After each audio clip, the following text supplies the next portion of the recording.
Alright, it's no secret that Tekken is one of the greatest fighting game franchises of all time. It has a long storied history and the games have been filled with a lot of different extras.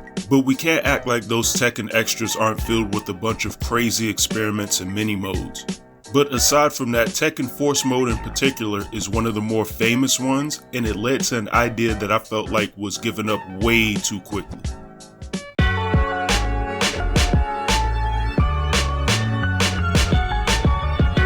Okay, so going back in time, Tekken 3 introduced Tekken Force mode, which was a beat-em-up side game of sorts, where you just ran around beating the hell out of randomly multicolored Mishima Zaibatsu soldiers, who were all named after birds for some reason.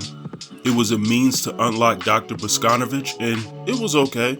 The perspective of being 2D while playing in 3D made for some movement issues, and it got you in some trouble in blocking situations, but other than that, it was fine. It's just a side mode.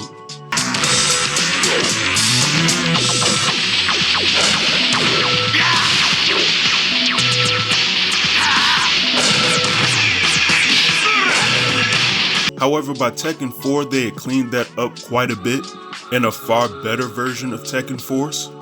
The feel of it, not just in tone and atmosphere, but the movement and the amount of free roaming space felt much better here than it did in Tekken 3. Also, capabilities of a PS2 compared to a PS1, of course, but it was far better.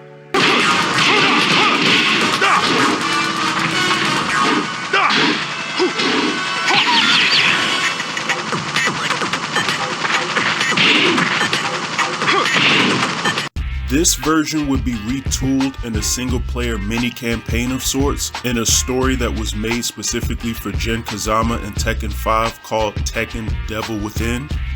This was an outstanding side mode in my opinion. One of the many things that just leads to Tekken 5 being one of the greatest Tekken games of all time. Though I can imagine some players were complaining a bit about not being able to use their favorite characters in the mode, it didn't matter to me that much personally. Again, you can't please everybody. But it was nice to have something new in a Tekken game. And at this point, I think the team at Namco began to realize that they had something here and started to experiment a lot. By the way, like, subscribe, and hit the bell if you haven't.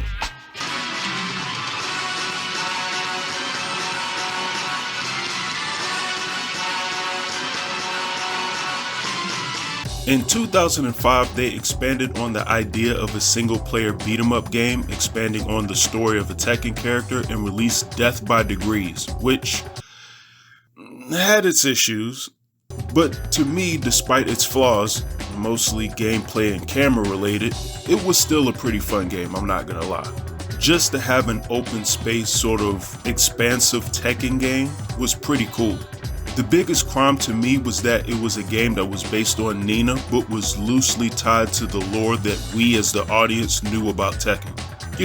We kind of wanted a few more Tekken characters, not too many, but some more. A couple Mishimas, some Karo Sleep, just something that we're familiar with when it comes to Nina and Anna. We can't get enough of that sort of stuff when it comes to Tekken, but it was sorely missing here.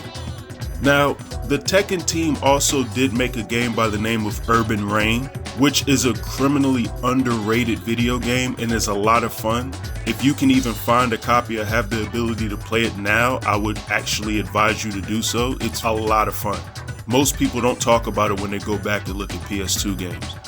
But these were the only attempts of Namco, or at least Tekken's team at Namco, to make such video games.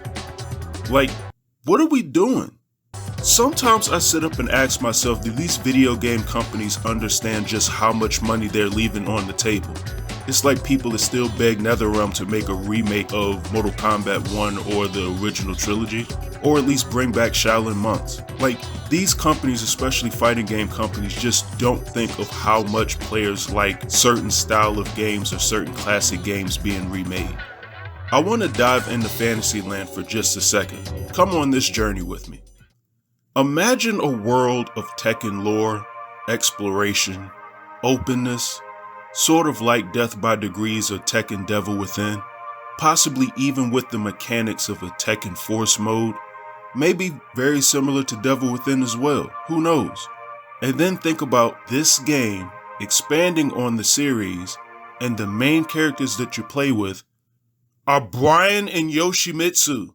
Could you imagine how wild the gameplay would be in a Brian game?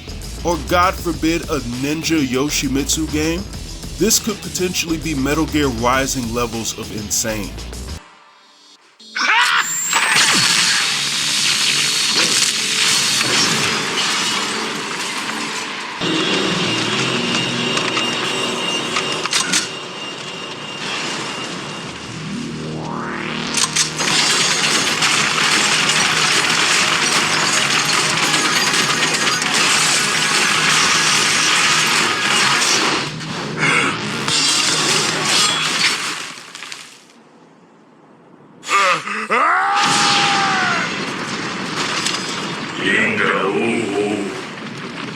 Let's face it, at this point, the Tekken story going forward will be stuck in the Mishima story that we were told was supposed to end in Tekken 7, but we were also told Hayashi was dead. And being honest, that's all fine, I guess. But give us some side modes or another game that explores a character or that allows us to get more info about the past lore that we haven't seen. Something that would show us like Eddie and Christie's granddad being framed by Kazuya. Maybe Eddie having to fight his way through prison or fight out of prison. Eddie's Tekken 3 ending left a lot to be open for interpretation and a lot to play with. Maybe even a story exploring the street fights that Roran got into that led to his rivalry with Jin in the Tekken series. How about this for an idea?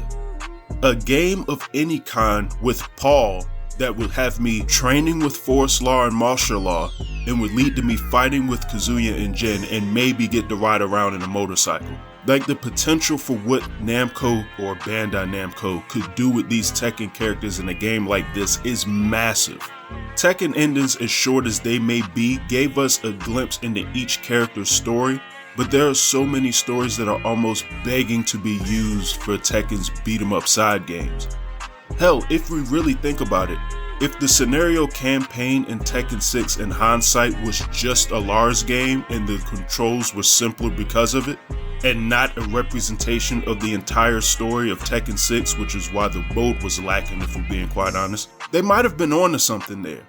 And that might have been a better way to introduce Lars than, hey, here's the story of Tekken 6 and it's about a character that we don't really know about.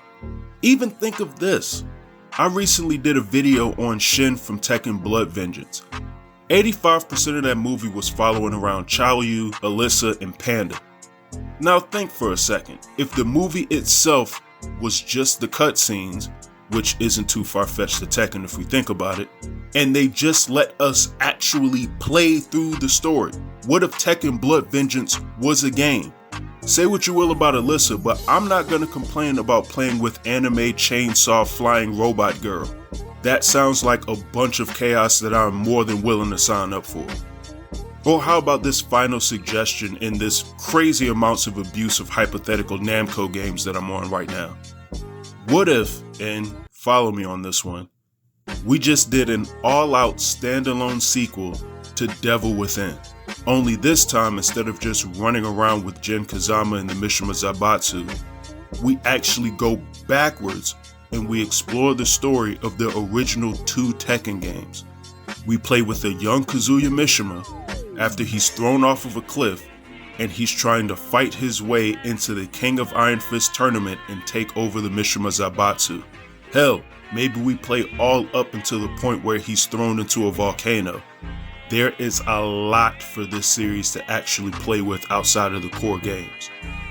Seriously, am I crazy in thinking that we can explore a whole lot more here? Am I asking too much of Bandai Namco as far as Tekken is concerned? Let's be honest, I probably am. But I'm almost positive that there are better characters who would be suited for a nice single player campaign of some sort. But what do you guys think about Tekken going back to the beat 'em up genre for a game or two? Anyways, again, like and subscribe to the channel if you haven't, and you all have a good one, and I'm out.